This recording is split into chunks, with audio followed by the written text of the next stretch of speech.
And hello, YouTube. This is Thomas Judge back once again with another installment in my ongoing series about documenting my retro gaming emulation journey. And today we're going to be talking just generally about drama in the community and what you need to be aware of in that space.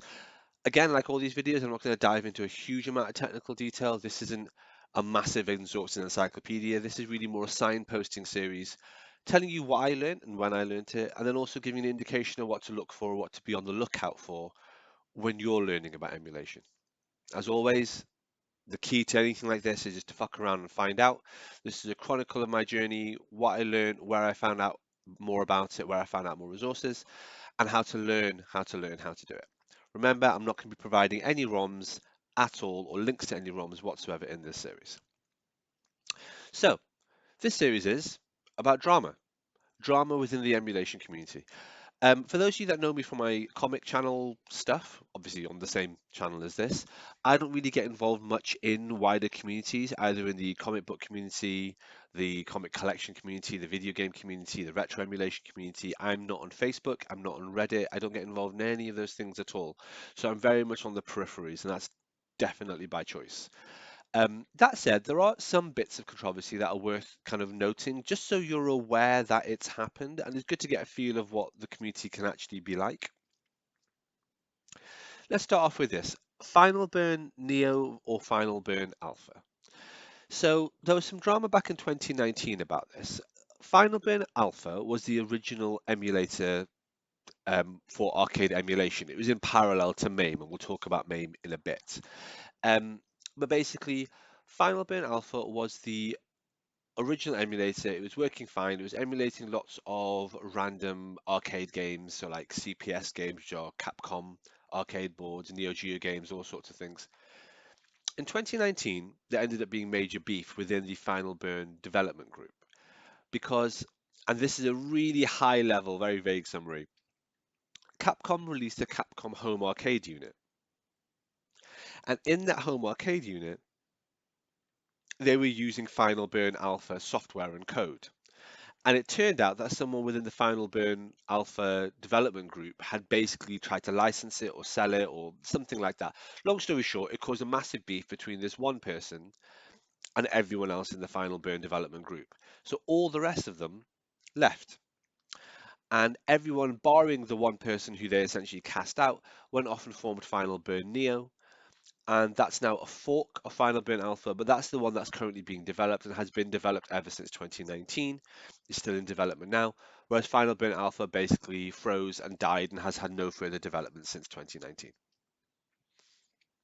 There's no real material impact on you or me, in fact, for this. We just use Final Burn Neo. But it's interesting to note that these kind of dramas existed and that the developers are very, very fiercely principled about making sure that their work is kept free, is kept open source, isn't sold or used or anything like that. So it's an interesting bit of drama to look at.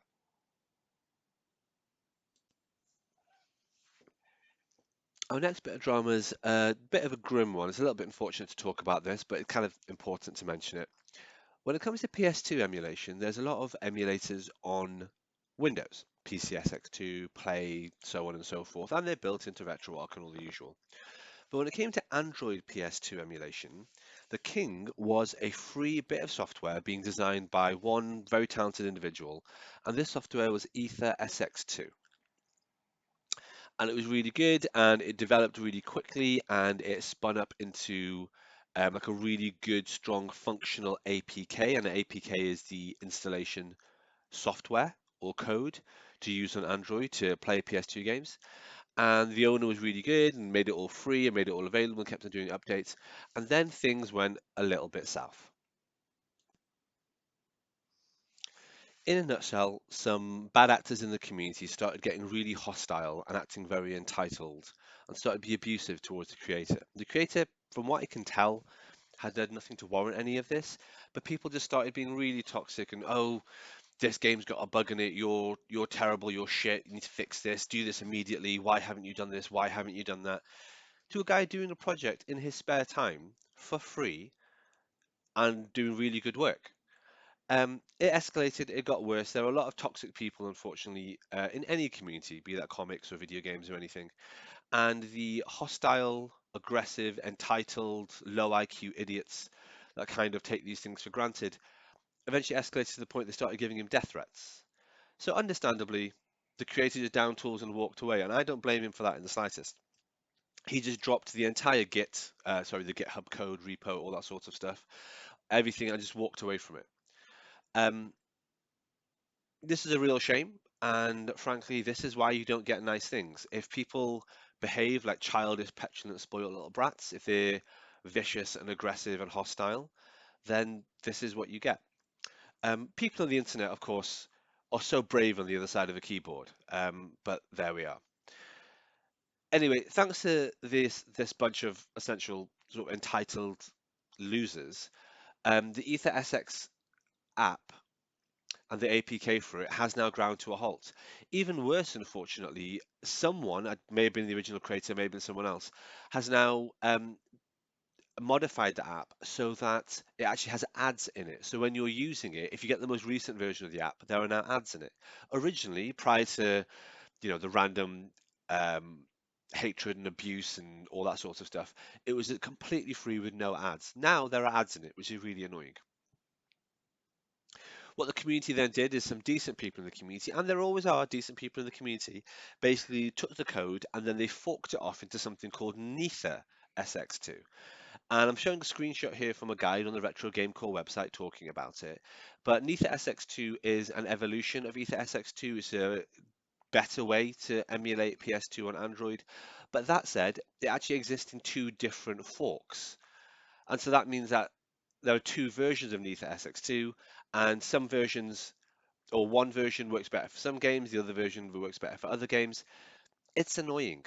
I personally find it really annoying. Essentially, what's happening is whereas there should have been one emulator for PS2 on Android called Ether SX2, there are now different versions of that emulator. We're essentially moving into the same territory as MAME and arcade emulation.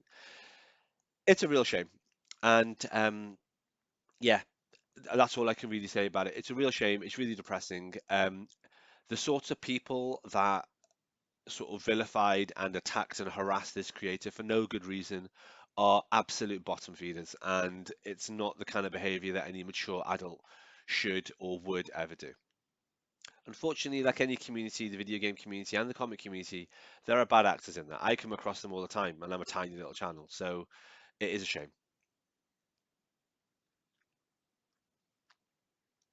The next drama that I want to talk about is just a really brief one that most people don't know about, is that there is beef between MAME and RetroArch.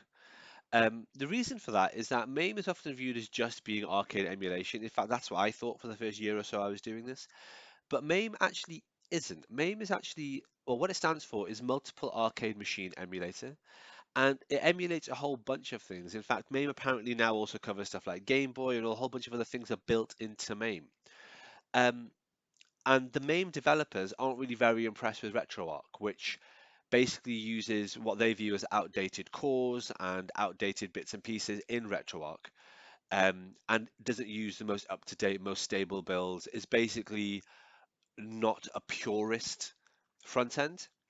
So RetroArch error codes will say stuff like name not known to more recent games like House of the Dead 4 and things like that. And it won't actually necessarily do emulation in an arcade perfect, pixel perfect way. It's a little bit more focused on getting stuff to work. Kind of like Final Burn Neo is in a lot of ways. But the main development group seem to have a pretty low opinion of the RetroArch development group and the kind of the boilerplate front end using non-up-to-date cores, non-arcade perfect emulation, and so on. There's a bit of beef there. It's not a big deal, but it's just something I came across and thought was quite interesting. Something you may hear about a bit in the emulation space once you get more into it is something called FPGA, and there's a bit of a general theme of FPGA versus normal emulation. By normal emulation, I mean the stuff that we've been talking about so far. Um, Long story short, FPGA is again an example of more accurate Type P type emulation enthusiasts. So the purists who very much want to make sure they have exactly the right perfect emulation experience. FPGA emulation means emulating on a hardware level. It means recreating the actual hardware, the chips, the diodes, transistors, whatever it is, to actually make sure that when you're emulating something, you're doing it at a hardware-based level. Very purist. It's very accurate, but that's one way of doing emulation.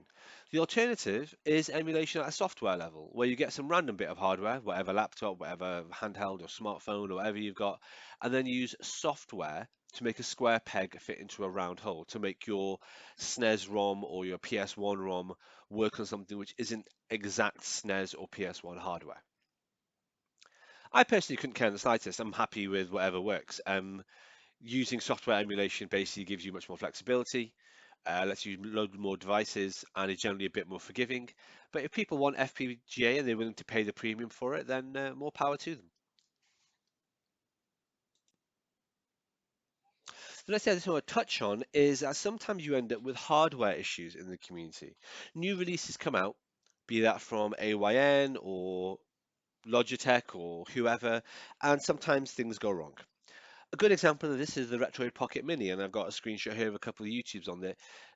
This happened a few months ago. God, it happened quite a while ago actually now. The Retro Pocket Mini came out and it turned out there was an issue with the screen. And the issue was a stupid one, and it was entirely the manufacturer's fault. And the community found out there was a problem with it, and the manufacturer tried to ignore them. And then the community really drilled into it and found out there was a problem with it. And the manufacturer rolled over and finally admitted they made a mistake. I'm a big fan of Retroid. I have a couple of Retroid devices. I've got one for me, I've got one for my girlfriend. I've convinced my friends to buy a few. I've configured quite a few. So I am a big fan of Retroid. And their customer service, I hear mixed things. Sometimes people say it's good, sometimes people say it's not. Um, from my point of view, I think Retroid is a good company. It's a company that I'm interested in carrying on using. But occasionally you will get hardware issues where people, whether it's Retroid or Ambinic or AYN or Lenovo or anyone, there are people complaining saying this screen's not right, the thumbstick's not right, the buttons aren't working properly, etc. These sorts of little minor dramas happen, and they especially happen with the slightly more independent companies like Anbinic and Retroid and things like that, who have a slightly odd way of procuring their materials, creating their devices, shipping it all out. They are very cool, they are very professional, but occasionally they do make issues, and it's important to be aware of that. They're not perfect. Finally, it would be remiss not to mention Nintendo. Um, Nintendo on the warpath. This is a big dramatic thing in this community, and there's two sides I want to talk about. One, I want to talk about the MIG flash card, and secondly, I want to talk about Nintendo's actions against the YouTube and emulation community. So let's start off talking about the MIG flash card. There's a picture of it here. If you don't know anything about it, Google it and check it out on YouTube. This thing is awful. And there's a couple of reasons why I want to talk about this today. Firstly, the MIG flash card is specifically a flash card designed for the Nintendo Switch, the same way the R2 flash card works for the Nintendo DS. If you don't know what the R2 flash card is, I'm going to talk about that in a lot more detail in a few more videos time because I have used it myself. What the MIG flash card is, it's a fake cartridge plastic sheath. You pop in an SD card and then you can load it up with lots and lots of Switch ROMs. And you can use it to play emulated Switch games on your Switch. So you will have all the Switch ROMs, but you don't need to have the Switch games themselves, and you put it on your Switch and you play it. There's lots of videos about it, feel free to look into it, and it's still available for sale. Nintendo is very much against this for all the reasons you can imagine. In theory, you would have all your own Switch games and then you would copy them onto the flash card, and then you would just be able to travel around with your MIG flash card with 50 Switch games on it without having to carry around 50 Switch games. That's the theory behind it. But in practice, what will happen is people will be swapping these ROMs around, people will be sharing pirated ROMs and all these sorts of things. And that's really what this is most likely to be used for. Let's be completely honest. And with that, I'm not massively against it. I wouldn't use it. As I say, I don't bother doing any kind of emulation for consoles which currently exist and physical media are easy to get hold of and use. But that's what the MIG flash card is. The issue I have with it is this, and this is quite a semantic technical point, so please do pay attention. The way the MIG flash card works is that let's say you get a game like Mario Kart, and you pull the data off the card and you have it as the Mario Kart ROM and you put it on your MIG flash card. You can then play that from the SD card in your Nintendo Switch. Fine. However, you now have Mario Kart as a cartridge that you don't really use anymore, so you might decide to sell it. If you sell it at a second-hand store, so in the UK we have this chain called CEX, which is absolutely awful, but you could sell that there. You can sell your Mario Kart Switch game there, and then someone else can quite innocently purchase that Mario Kart Switch cartridge. Now, the important thing is when you pull the ROM off that cartridge, when you put it onto your flash card, not only are you copying the game, but you're copying a unique signature or fingerprint for that specific cartridge. Lots of YouTube channels will go over this in a lot more detail if you want to look into it, but long story short, that's how it works. This is the only console emulation that actually does that. When you pull the ROM from a PS1 cartridge or from a PS1 disc or from a Mega Drive cartridge, it's not unique to that individual physical cartridge. It doesn't have a unique fingerprint. It's just the ROM for Sonic 1 or for Metal Gear Solid or whatever it might be. But in the case of the MIG flash card, if I was to pull the ROM from Mario Kart 8, I'd be pulling the ROM for very specifically that specific cartridge, and it would have a signature attached to it. Now keep that in mind. I've got this ROM playing on a flash card on my Switch with that unique signature, and then I sell the cartridge. Someone buys it from a second-hand store, they pop it into their Switch. Now, if hypothetically they're playing it on their Switch with their unique fingerprint on the cartridge, and you're playing it on your flash card with the exact same unique fingerprint on the cartridge, Nintendo can tell. They will know that one of you is using a pirated version, and they will brick your Switch remotely. Again, there's lots of stuff online about how Nintendo are behaving in this area, but they are bricking people's Nintendo Switch 2s and people's Nintendo Switches online remotely for things like this. Now you're probably wondering, what are the odds of that? If you've ripped Mario Kart 8, you've got it on your flash card, and then someone else buys the cartridge, what are the chances that person is going to play that cartridge at the exact same time you're playing Mario Kart 8 on your flash card Switch? What's the likelihood? It's really slim. Okay, fair enough. But what if you're the person that buys the cartridge secondhand? And what if the person that copied the ROM isn't playing the ROM? They just put it on a file hosting website and they're sharing it. And instead of one person playing it on a flash card, you've got maybe 10,000 people that have downloaded that unique specific ROM, and they're all playing it. And all you need is for two of them to be playing it at the same time, or to be playing it at the same time as you're playing your physical cartridge that you bought secondhand, and your switches will get bricked. All of a sudden, the risk of permanently bricking your Nintendo Switch account becomes very real. That's why I hate the MIG flash card, and that's why ever since this came out, literally the day it became available for purchase, I stopped buying secondhand Nintendo Switch games, which is really fucking annoying and makes buying Switch games now really expensive. You might think, oh, that's overkill. Literally, the day the first video about the Switch flashcard dropped, there was a comment from someone who lives in my country, in my city, saying that they just got hold of a flashcard and they were planning on dumping all of their cartridges and selling them all at the local secondhand shop, which is the one that I would probably go to because I live in a relatively small city. So, unfortunately, the MIG flashcard, terrible idea. I mean, conceptually, fine, I can see what it is, but the way that it's been executed essentially means that if you are buying Switch games, please do not any longer buy pre-owned Nintendo Switch games. There's always going to be a risk that you are going to brick your Nintendo Switch. Any games you bought prior to the flash card coming out, absolutely fine, because there was no one to dump them and to copy that unique fingerprint and share it online. But after that point, the possibility is there.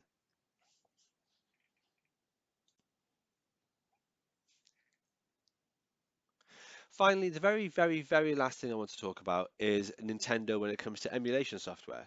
We talked a little bit earlier on, a few videos ago, about the fact that Switch emulation is done via something called Yuzu and Ryujinx. I've never used either of them, I know nothing about them.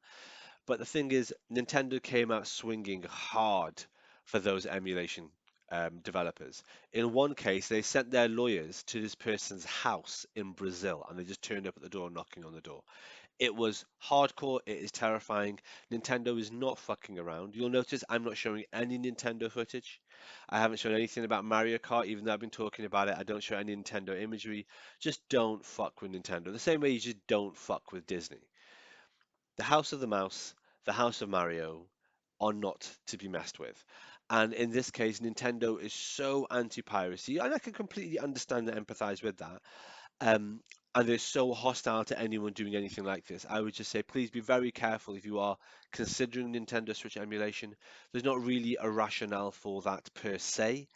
Um, so yeah, uh, the Yuzu, Ryujinx have all died. Nintendo came out hard. Last year, it was just literally just waging war on anyone who did anything related to Nintendo emulation. It was putting DMCA takedown notices on major YouTube channels, like, for example, Retro Game Core, with over 500,000 subs. There were other channels with millions of subs getting hit by DMCAs. It's a terrifying time. Don't mess with Nintendo. If you do want to emulate Nintendo stuff, my channel is going to have absolutely nothing to offer you because I haven't even looked at it.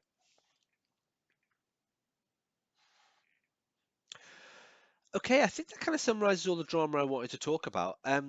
All top level stuff, but yeah, please do Google it, look at other YouTube channels, read around on any of these topics if you're interested in any of it. If you're not, then at least I've given you like a very top level idea of what's gone on and when. If you want to stay on top of the drama and news in the community, I would recommend following Mr. Sajano. Don't follow my channel 'cause I am not going to be doing that at all. But Mr. Sajano is the best YouTube channel for breaking news and for well referenced, well resourced news. Um, so yeah. Other than that, that's all I wanted to talk about today. That's drama in the community. Tomorrow, we're going to be talking a bit more about backward compatibility and the lies and the myths around backward compatibility. And we'll touch a little bit more on Nintendo then. But until then, everyone, stay classy.